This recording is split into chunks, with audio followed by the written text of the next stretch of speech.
Hi everyone, it's Danielle and I'm here with Madie Gotshall. Hi Madie.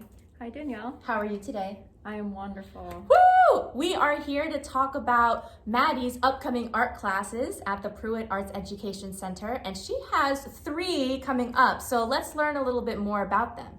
So Madie, there's 3 different exciting classes that you'll be teaching in 2022, and just to name them, first we're doing a wet felting exploration class, okay folks, and then the next one is into the world of tapestry arts, and then also drawing fundamentals. So just walk us through a little bit about your ideas for those classes. Yeah, so wet felting is something that probably sounds a little bit new. Felting in I general, haven't heard of it before. Yeah, felting in general is pretty popular right now, but wet felting is a whole new experience and can yield some larger projects. So I've done like tapestries with wet felting, scarves, other garments. There's endless opportunities for what you can make with wet felting. Yeah. So it's a very unique experience on its own. So the medium, so I'm imagining, since I've never done wet felting before, I'm imagining, like, let's say I have a scarf. What aspects or tools or equipment do you need to make it, wet felting? Well, the most important thing would be the felt, which is made from wool. A lot wool. of sheep wool. Nice. Yes. Merino wool is what we'll be using in our class, which is a very high quality and soft wool. And that's exciting. Yeah, the wet felting part is obviously water, but the way that the wool works together is that it has barbs. So when you agitate it with soap and water through the process called felting, that's when it becomes one cohesive piece.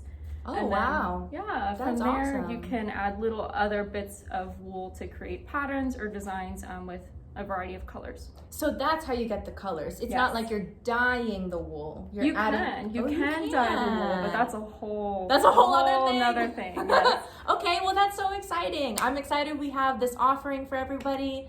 So what about Tapestry Arts, that other class? So Tapestry Arts is also a fibers class that can use the wool roving. So if you take the felting class and have some roving left over, you can bring that into your tapestry class. Yes. Other than that, it can use any variety of yarns or even other materials like wires or fabric scraps, or even like natural materials like grasses and that would be flowers. amazing. Yeah, so wow. Again, endless opportunities, and it can be of something specific like a picture, or it could be more experimental with colors or textures as well. So would it be more so exploring like techniques like weaving things together, or? It would be a little bit of both. We would have some color theory in there as well as just learning the fundamentals of how to weave a structure.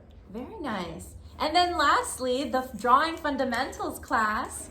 Yes, drawing is something that I use all the time and was a huge, we have a puppy friend here with us. Drawing is a huge part of my artistic practice, and one thing that I did a ton in college, which I'm sure everyone who went to art school did a ton of. And it's also something that there's so many different ways to do it that learning from someone who's tried so many different ways gives you a whole new outlook on how to draw. I use primarily charcoal, which is usually a tricky medium. Yes, you either love it or hate it. I do too. And even things like colored pencils can be integrated with charcoal, or even just graphite pencils, your typical like 2B school pencil.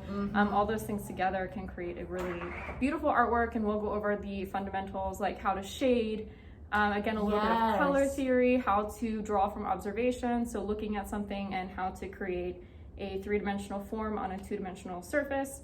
Everything like that would be excellent. I think that's excellent, and that's why I'm just really excited about your classes, because it will welcome any skill level, right? Yeah, yes, absolutely. Especially the fibers classes, because a lot of people, I think, haven't really gotten into fibers a whole lot. It's a whole new thing. I haven't, so that's really exciting. I love that accessibility aspect to your classes.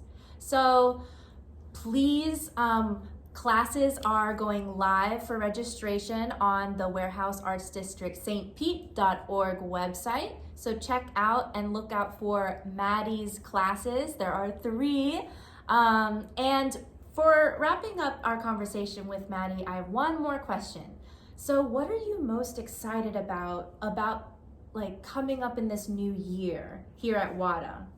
Well, it might seem biased, but I am very excited for these classes. I just moved to Florida from Pennsylvania after graduating. Oh, yeah, it's a huge change. But you're gonna love the warm here. weather. Oh, hoping. I already do. Yes, I never thought that I would be cold in 70 degrees, but right? Yes. But I'm excited to be able to get into this new art community since I just moved here, and teaching at this location is going to bring me a lot of connections and also bring me the joy of getting to share everything that I learned with everyone in this new area. That's beautiful. And I've been saying to all the other teaching artists that we're really cultivating a community here. And Madie, you are part of the inaugural teaching class at the Pruitt Arts Education Center. So there's going to be a lot of learning, both for the students and for us as teachers. So thank you so much for making some time to chat with me. And thank you for tuning in. Hope you all check out and look for Madie's classes. It's gonna be exciting, and the new year is gonna be full of awesome programming. So thanks again, and we'll see you all next time. Bye.